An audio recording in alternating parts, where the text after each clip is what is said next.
피할 수 없으면 받아들여야 됩니다. 우리가 살아가면서 피할 수 없는 것들이 많이 있습니다. 근데 우리가 만나게 되는 삶의 모든 상황들은 어쩌면 피할 수 없는 것들이 그중에 한 7, 80%는 된다고 생각을 합니다. 비난이나 신란이나 비판 이런 것들도 우리가 살다 보면 피할 수 없는 것들 중에 하나입니다. 살다 보면 여러분들 남의 말하기 좋아하죠? 그렇죠? 아니라고 말할 수 있어요? 근데 내가 가만히 이제 보살님들 이야기하는 거 이렇게 들어보면 자기 얘기는 안 해. 전부 남의 얘기만 해. 남의 이야기하면 막 시간 가는 줄 몰라. 신나. 아이고 그 집 애가 어떻더라 뭐 이러가면서 그렇게 재미가 있나? 남의 말하다가 인생 다 가는 것 같아 내가 보면. 그래서 사람들이 이렇게 살다 보면 비판이나 비난이나 이런 것들을 피할 수가 없어요. 얼마 전에 나도 이제 그런 비난의 소리를 들었는데 맨날 서울과 살고 절도 안 지키고 절을 뭐 이상하게 만들어 놨다고 그래가지고 절이 뭐 불사도 잘 돼 있고 내가 뭐 그래서 처음에는 좀 화가 나더라고요. 처음엔 좀 화가 나서 마음이 움직이더라고. 근데 가만히 생각해 봤어요. 내가 그래 절을 먼저 한번 돌아봤지. 절은 잘 되고 있는가? 뭐 보니까 불사도 뭐 굉장히 많이 하고 도량도 굉장히 깨끗하게 정비가 돼 있고 그리고 뭐 템플 스테이도 하고 또 뭐 방학 때문에 또 뭐도 하고 괜찮은데 안 되는 건 이제 법회 때 인원이 좀 적게 참석한다 그거밖에 없는 것 같은데 그래 쭉 돌아보니까 그렇게 뭐 비난받을 만한 구석이 뭐 없는 것 같더라고. 그래도 비난할 구석이 있으면 그건 그 사람 마음이지 이 생각이 들더라고요. 그건 내 일이 아니다. 딱 이런 생각이 드니까 그 다음엔 전혀 문제가 안 되더라고요. 만약 내가 그런 소리 듣고 쫓아가서 야 이 죽일 놈아 하고 그냥 막 했으면 어찌 됐을까? 서로 막 그냥 언성이 높아지고 서로 안 좋은 소리들이 막 오고 갔겠죠. 근데 그럴 필요가 전혀 없더라고. 가만히 듣고 처음엔 마음이 이렇게 탁 불길이 올라왔지만 내가 가만히 이제 봤어요.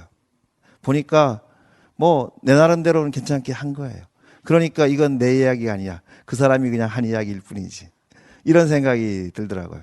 그리고 우리가 진짜 남을 비난하면 안 돼요. 내가 그걸 살면서 깨달았는데 남을 비난하는 건 남을 비난하는 게 아니라 결국 자기 마음을 비난하는 거예요. 우리가 이렇게 남을 비난하게 된다면 그 사람이 내 마음 안에 비친 그 사람을 비난하는 것이기 때문에 결국은 내 마음을 비난하는 게 되는 거예요.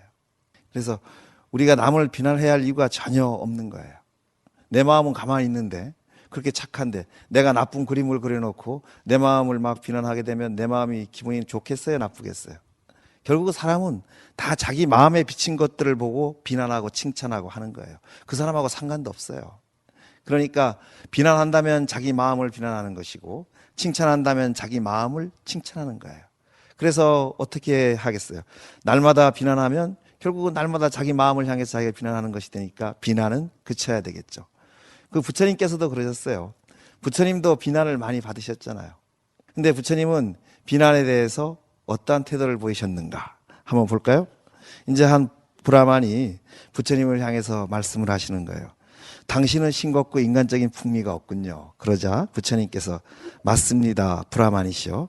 풍미는 시각, 청각, 후각, 미각, 촉각으로 구성되어 있는데 나는 그 모든 것을 버렸죠. 라고 대답을 합니다. 할 말이 없어지는 거예요. 그러니까 또 이제 브라만이 딴 말을 하는 거예요.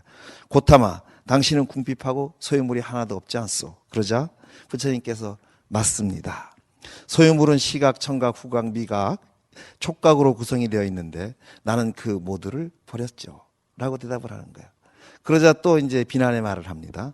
고타마, 당신은 우리에게 하지 말라고만 가르치고 있어. 그러자 부처님께서 맞습니다.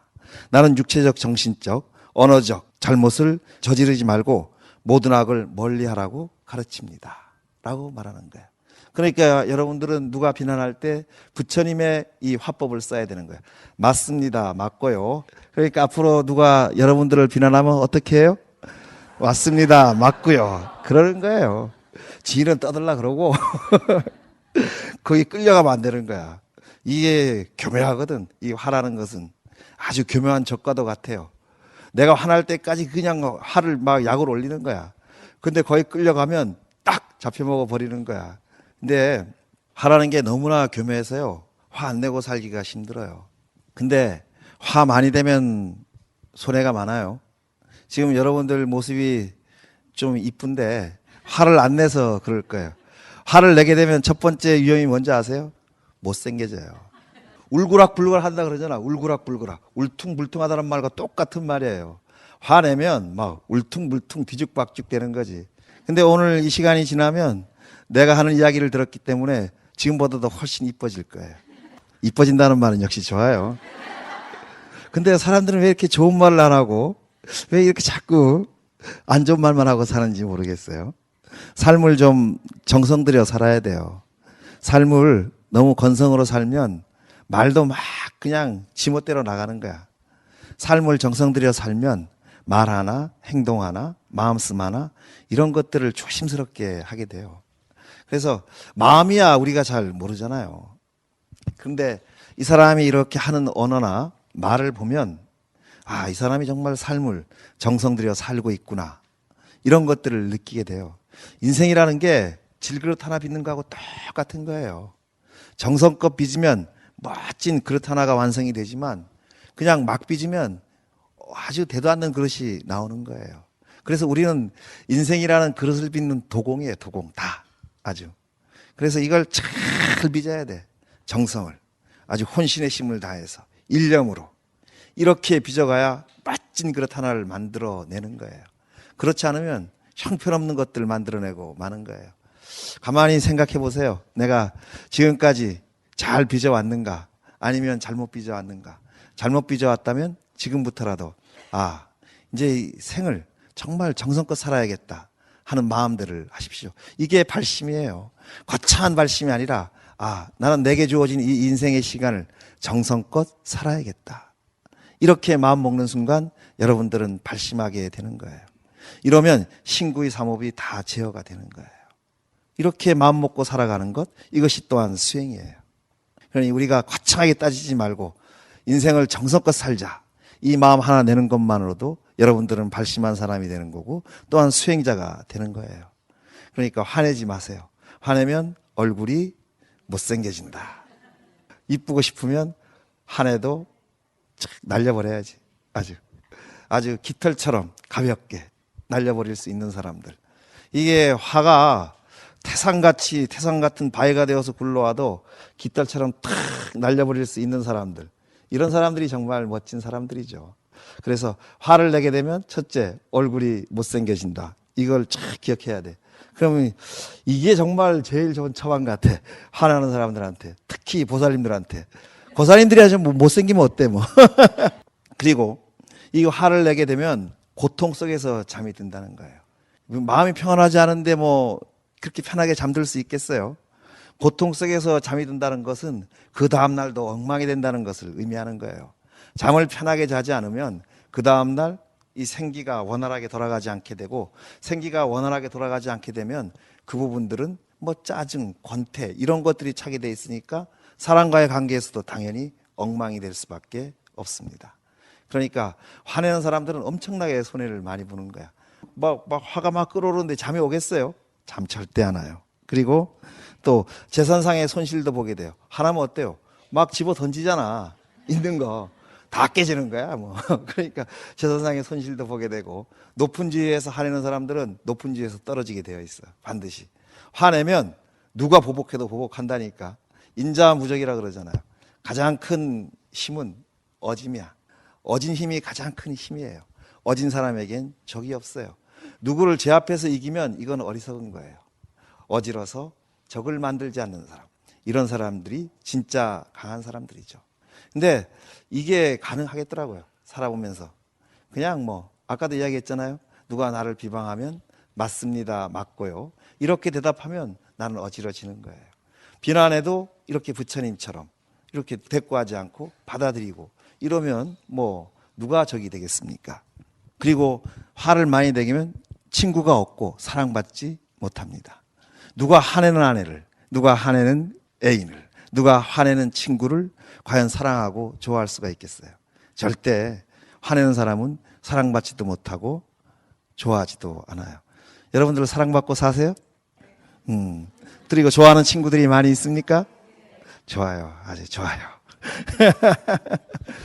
이 사랑받고 사는 사람하고 사랑 안 받고 사는 사람하고는 얼굴이 틀려요. 사랑받고 사는 사람은 그 얼굴에 날마다 해가 뜨지만 사랑 못 받고 사는 사람의 얼굴에는 날마다 어둠이 짙게 내리죠. 얼굴 한번 들어봐요. 아이고 눈부셔라. 아유 눈이 부셔 눈을 못 뜨겠네. 얼마나 사랑들 많이 받는.